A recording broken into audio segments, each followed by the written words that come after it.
بسم اللہ الرحمن الرحیم۔ فصل فی تمام احکام الوضوء، یہ فصل ہے وضو کے احکام کی تکمیل کے بیان میں۔ یجب غسل ظاہر اللحیۃ الکثۃ فی الصح ما یفتیٰ بہ۔ یجب واجب ہے یعنی فرض ہے، غسل ظاہر اللحیۃ الکثۃ، غسل یعنی دھونا، ظاہر یعنی ظاہر، لحیہ یعنی داڑھی، کثۃ یعنی گھنی۔ یجب غسل ظاہر لحیۃ الکثۃ، گھنی داڑھی کا ظاہر دھونا فرض ہے، فی الصح ما یفتیٰ بہ، ان اقوال میں سے جن پر فتویٰ دیا جاتا ہے صحیح ترین قول پر، یعنی مفتابی اقوال میں سے صحیح ترین قول کے مطابق گھنی داڑھی کا ظاہر دھونا فرض ہے۔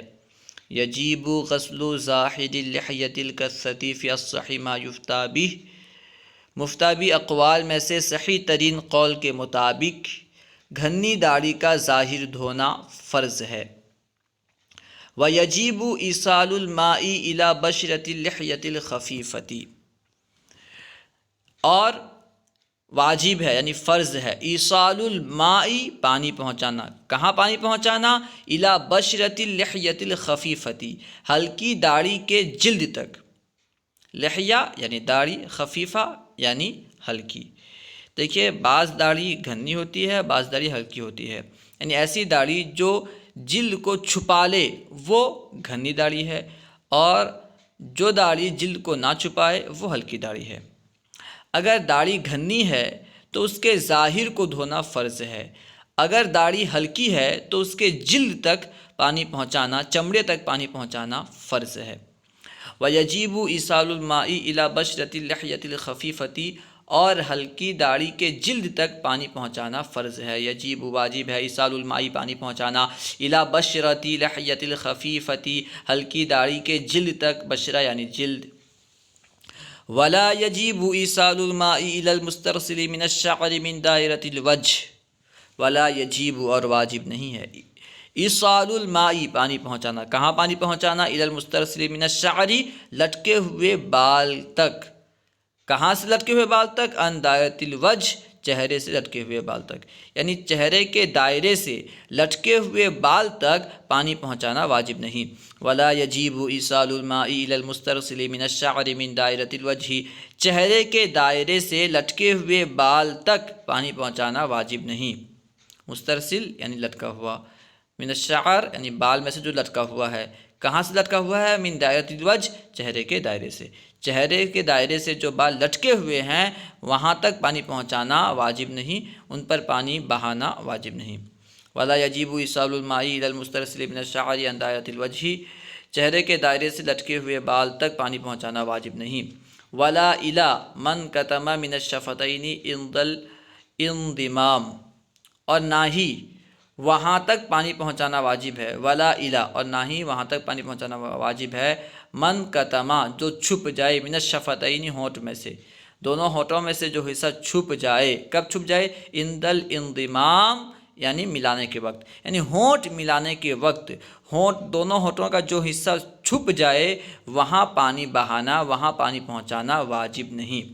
لا الی سے مراد لا یجب ایصال الماء الی، ٹھیک ہے، لا الی من کتم من الشفتین عند الانضمام، اور نہ ہی وہاں پانی پہنچانا فرض ہے جو ہونٹوں میں سے جو حصہ چھپ جائے ملانے کے وقت، یعنی ہونٹ ملانے کے وقت دونوں ہونٹوں کا جو حصہ چھپ جائے وہاں پانی پہنچانا واجب نہیں ہے۔ ان کتم یعنی چھپ جائے۔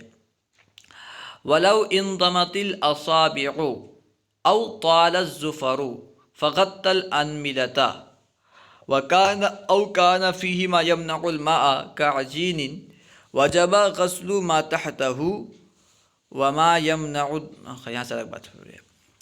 ولو انضمت الاصابع، اگر انگلیاں مل جائیں، اگر انگلی آپس میں مل جائیں، او طال الظفر یا ناخن بڑھ جائے، فغطى الانملة اور پوروں کو چھپا لے، انگلیاں مل جائیں یا ناخن بڑھ کر پوروں کو چھپا لے، انگلیوں کے پوروں کو چھپا لے۔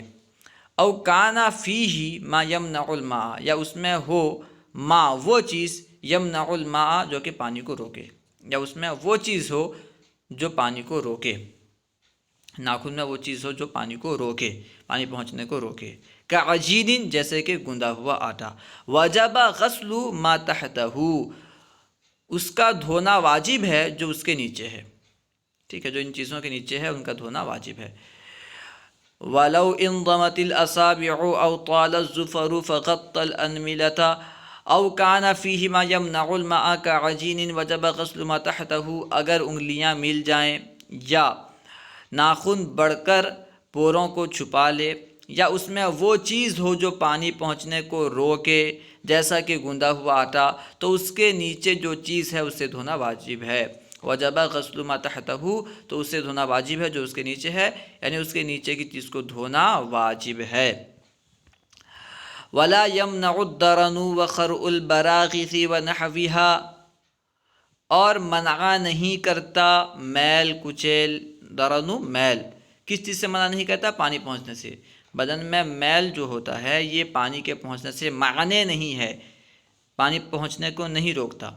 میل گویا کہ یہ بدن کا حصہ ہے، بدن سے پیدا ہوتا ہے، گویا کہ یہ بدن کا حصہ ہے، ٹھیک ہے، اس لیے اسے بدن کا حصہ مان کر کے اسے دوسری چیز نہیں مانا گیا ہے، ٹھیک ہے۔ ولا یمنع الدرن، اور میل نہیں روکتا، وخرء البراغث، اور مچھر کی بیٹ بھی نہیں روکتی، پانی پہنچنے کو میل نہیں روکتا، مچھر کی بیٹ نہیں روکتی، ونحویہا، اور اسی طرح مچھر، اور اسی طرح جو چھوٹے چھوٹے کیڑے مکوڑے ہوتے ہیں ان کی بیٹ بھی پانی پہنچنے کو نہیں روکتی، یعنی اگر مچھر کی بیٹ ہو یا اسی طرح مکھی وغیرہ کی بیٹ ہو تو اس سے وضو ہو جائے گا، پانی پہنچ جائے گا۔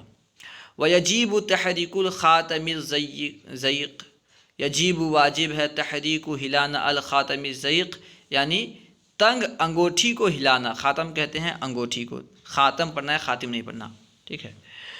وَيَجِيبُ تحریک الخاتم الزیق، اور تنگ انگوٹھی کو ہلانا، حرکت دینا واجب ہے، اگر انگوٹھی تنگ ہو تو اسے ہلانا، حرکت دینا واجب ہے، یعنی ایسی انگوٹھی ہو جس کے نیچے خود بخود پانی نہ پہنچتا ہو تو اب انگوٹھی کو حرکت دینا، ہلانا واجب ہے تاکہ پانی اندر چلا جائے۔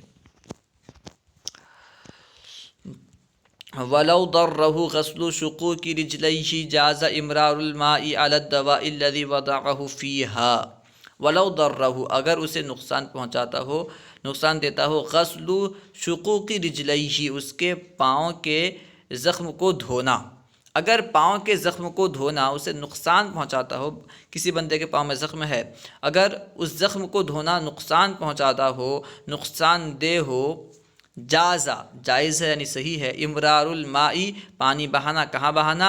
علی الدواء الذی، اس دوا پر، وضعہ فیہا جسے اس نے اس میں رکھا ہے، یعنی اگر زخم پر پانی بہانا، پیر کے زخم پر پانی بہانا تکلیف دہ ہے، نقصان دہ ہے، تو اس زخم کے اوپر جو دوا ہے، جس دوا کو اس نے زخم پر رکھا ہے، اس کے اوپر پانی بہانا جائز ہے، درست ہے، صحیح ہے۔ اگر اس کے اوپر بھی پانی بہانا نقصان دہ ہو تو پھر مسح کی بھی اجازت مل سکتی ہے۔ وَلَوْ ضَرَّهُ غَسْلُ شُقُوقِ رِجْلَيْهِ جَازَ إِمْرَارُ الْمَاءِ عَلَى الدَّوَاءِ الَّذِي وَضَعَهُ فِيهَا، اگر اس کے پاؤں کے زخم کو دھونا نقصان دیتا ہو، نقصان پہنچاتا ہو تو جائز ہے اس دوا پر پانی بہانا جسے اس نے اس میں رکھا ہے۔ وَلَا يُعَادُ الْغُسْلُ وَلَا الْمَسْحُ عَلَى مَوْضِعِ الشَّعْرِ بَعْدَ حَلْقِهِ، وَلَا يُعَادُ الْغُسْلُ، اور دھونے کو نہیں لوٹائے گا، دوبارہ نہیں دھوئے گا، عاد یعاد یعنی لوٹانا، دوبارہ کرنا، دھونے کو دوبارہ نہیں کرے گا، یعنی دوبارہ نہیں دھویا جائے گا اور نہ ہی دوبارہ مسح کیا جائے گا۔ ولا یعاد الغسل ولا المسح، دوبارہ نہ ہی دھویا جائے گا اور نہ ہی دوبارہ مسح کیا جائے گا۔ علی موضع الشعر، بال کی جگہ پر، بال کی جگہ پر نہ ہی دوبارہ مسح کیا جائے گا، نہ ہی دوبارہ دھویا جائے گا۔ بعد حلق ہی، اسے حلق کرنے کے بعد، کوئی بندہ باوضو تھا، ٹھیک ہے، اب وہ گیا حلق کر لیا، حلق کرنے کے بعد نہ تو اسے دھوئے گا اور نہ ہی اسے مسح کرے گا، ابھی اس کا وضو باقی ہے کیونکہ حلق سے وضو نہیں ٹوٹتا۔ ولا الغسل بقص ظفرہ و شاربہ، اور نہ ہی غسل کو لوٹائے گا، نہ ہی دوبارہ غسل کرے گا ناخن یا مونچھ کے کاٹنے سے۔ ولا الغسل یعنی ولا یعاد الغسل، اور نہ ہی غسل سے مراد دھونے کو، نہ ہی دھونے کو دوبارہ کرے گا، نہ ہی دوبارہ دھوئے گا بقص ظفرہ و شاربہ، ناخن اور مونچھ کے کاٹنے کی وجہ سے، ناخن اور مونچھ کے کاٹنے کی وجہ سے دوبارہ نہیں دھوئے گا۔ اللہ و رسولہ اعلم۔ امید ہے کہ پوری بات سمجھ میں آ گئی ہوگی۔ اگر کوئی بات سمجھ میں نہ آئی ہو یا درسیات کے متعلق کوئی سوال کرنا چاہتے ہوں تو کمنٹ باکس میں سوال کریں، انشاءاللہ عز و جل ممکنہ صورت میں جواب دیا جائے گا۔ السلام علیکم ورحمۃ اللہ وبرکاتہ۔ علم دین عام کرنے کے لیے ہمارا ساتھ دیں، ان ویڈیوز کو اپنے دوستوں کے پاس اور اپنے احباب کے پاس بھیجیں، انشاءاللہ عز و جل آپ بھی ثواب کے مستحق ہوں گے۔ السلام علیکم ورحمۃ اللہ وبرکاتہ۔